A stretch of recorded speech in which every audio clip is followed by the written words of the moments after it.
ఓం విఘ్నేశ్వరాయ నమః. రామాయణము కిష్కింధకాండ 26వ అధ్యాయము. సుగ్రీవుడు తారారమ్మలతో హాయిగా సంతోషంగా కాలం గడపసాగాడు. ఆ వర్షాకాలాన్ని చూసి రాముడు ఇలా అన్నాడు. ఈ వర్షాకాలంలో వర్షాలు విశేషంగా పడటం వలన భూమి మీద గడ్డి బాగా పెరిగింది. అందువలన భూమంతా ఆకుపచ్చగా ఉంది. ఆ ఆకుపచ్చ భూమి మీద ఎర్రటి ఇంద్రగోప పురుగులు అక్కడక్కడా తిరుగుతున్నాయి. భూదేవి ఎర్రటి చుక్కలు కలిగిన ఆకుపచ్చ చీర కట్టుకుందా అన్నట్లుగా ఉంది ఆ దృశ్యము. నదులన్నీ నీళ్లతో ప్రవహిస్తున్నాయి. మేఘాలు కురుస్తున్నాయి.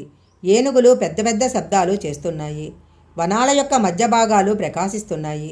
భార్యలు పక్కన లేని వారు ధ్యానం చేస్తున్నారు. వర్షం పడుతుంటే నెమళ్ళు నాట్యం చేస్తున్నాయి. వానరాలన్నీ చాలా సంతోషంగా ఉన్నాయి. ఆకాశంలో వెళుతున్న మబ్బులు యుద్ధానికి వెళుతున్న రథాలలా ఉన్నాయి. మెరుపులు ఆ రథానికి కట్టిన పతాకాలలా ఉన్నాయి. మబ్బులు వస్తుంటే గాలికి దుమ్ము రేగిపోతుంది. ఇవన్నీ చూస్తుంటే నాకేం జ్ఞాపకం వస్తుందో తెలుసా లక్ష్మణ?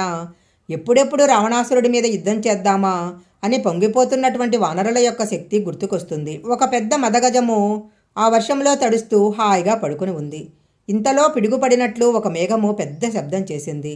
ఆ శబ్దాన్ని విన్న ఏనుగు, ఆహో, ఇంకొక మదగజం కూడా ఎక్కడో అరుస్తుంది, దాని మదం అణచేస్తాను అనుకుని తన తొండాన్ని పైకెత్తి పెద్దగా గీంకరిస్తూ ఆ శబ్దం వినపడ్డ వైపుకు బయలుదేరింది.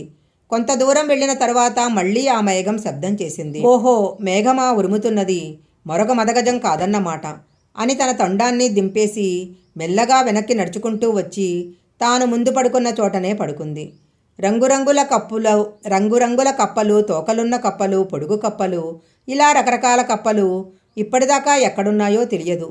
కానీ ఎప్పుడైతే మేఘం నుంచి పడిన వర్షధారలు ఈ కప్పలను కొట్టాయో ఆ కప్పలన్నీ బెకబెక అనే ఒకే రకమైన శబ్దం చేశాయి.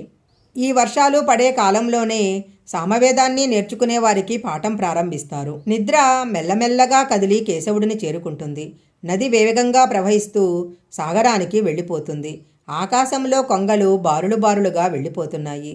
పతివ్రత అయిన కాంత ఈ ఋతువు యొక్క ప్రభావం చేత మెల్లమెల్లగా భర్త కౌగిటిలోకి చేరిపోతుంది. ఈ వర్షాకాలము చాలా గొప్పది. సుగ్రీవుడు చాలా కష్టాలు పడ్డాడు. అందుకే నేను విశ్రాంతి తీసుకోమని చెప్పాను. నాకు సుగ్రీవుడి మీద విశ్వాసం ఉంది. వర్షాకాలం వెళ్ళిపోయి కార్తీక మాసం వస్తుంది. అప్పుడు వర్షం కురవదు. సుగ్రీవుడు మనకు తప్పకుండా ఉపకారం చేస్తాడు అని అన్నాడు. అలా వర్షాకాలం వెళ్ళిపోయింది. కార్తీక మాసం మొదలైంది. అప్పుడు హనుమంతుడు సుగ్రీవుడి దగ్గరకు వెళ్ళి, సుగ్రీవా, నువ్వు రాముడి అనుగ్రహం చేత రాజ్యాన్ని పొందావు. నువ్వు మిత్రుడికి ప్రత్యుపకారం చెయ్యాలి. 4 విషయాలలో రాజు ఎప్పుడూ కూడా అప్రమత్తుడై ఉండాలి. తన కోశాగారం ఎప్పుడూ నిండుగా ఉండాలి. తగినంత సైన్యం ఉండాలి. మిత్రుల యందు పరాకుగా ఉండకూడదు. ప్రభుత్వాన్ని నడిపించటంలో శక్తియుతంగా ఉండాలి. ఈ 4 విషయాలలో రాజు చాలా జాగ్రత్తగా ఉండాలి. వర్షాకాలం గడిచిపోయింది. ఇప్పుడు నువ్వు రాముడి దగ్గరకు వెళ్ళాలి. కానీ నువ్వు వెళ్ళలేదు కాబట్టి రాముడు నీకు జ్ఞాపకం చేయాలి. రాముడు జ్ఞాపకం చేస్తే వేరేలా ఉంటుంది. అలా జ్ఞాపకం చెయ్యకపోవటము రాముని యొక్క ఔదార్యము. పోనీలే అని రాముడు ఓర్మి వహించి ఉన్నాడు. ఆ ఓర్మి దాటిపోకముందే నీ అంతట నువ్వే వెళ్ళి రామదర్శనం చేయటం మంచిది అన్నాడు. నువ్వు వానరాలను దశదిశలకు వెళ్ళి సీతమ్మను అన్వేషించమని ఆదేశించు. ఈ మాట నువ్వు ముందు చెబితే నీ మర్యాద నిలబడుతుంది. రాముడు వచ్చి నా కార్యం ఎందుకు చేయలేదు అని అడిగితే ఆనాడు నువ్వు ఈ మాట చెప్పినా నీ మర్యాద నిలబడదు. నువ్వు ఆ పరిస్థితి తెచ్చుకోవద్దు. రాముడు నీకు 2 ఉపకారాలు చేశాడు.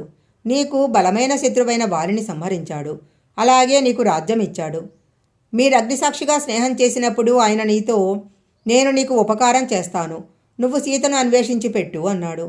ఆయన నీకు చేసినంత ఉపకారము యథార్థానికి నీ నుంచి ఆయన ఆశించలేదు.